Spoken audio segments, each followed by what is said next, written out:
Hey guys, how's everybody doing? I hope you're doing great. So this is Seyi Obasi. Welcome to my channel.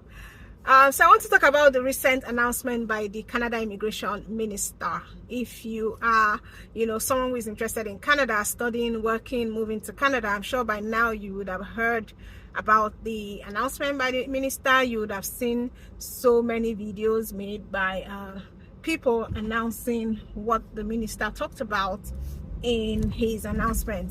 So I'm not going to overflog it. I'm just going to talk about one or two things that came out of that announcement.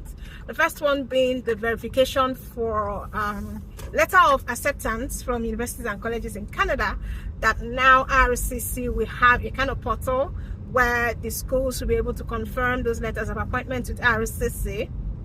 And I'm wondering, really, why wasn't that done before?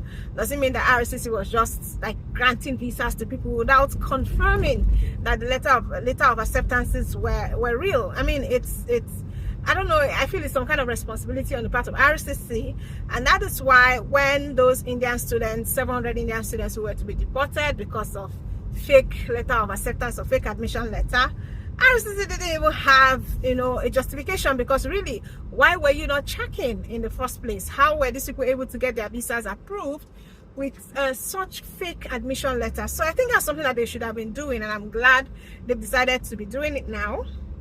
Awesome. The minister also talked about how important international students are to Canada, and he also talked about announcements of the new immigration levels, which has already been done.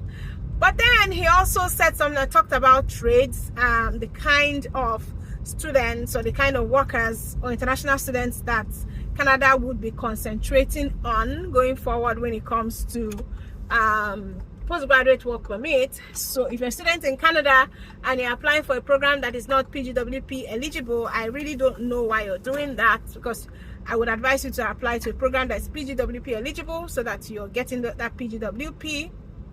Also, even though he said that studying in Canada is not a route to permanent residence, well, I guess he's just saying his own, because as far as I'm concerned, it's a route to permanent residence. If you've been able to study in Canada and you've been able to work, you get that 1 year PGWP and you've been able to work, why would you not be getting permanent residence?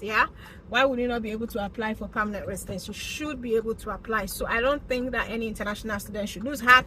I know a lot of people who have done videos haven't talked about that. I think that you should continue to come to Canada. If you want to come, you have every chance of becoming a permanent resident.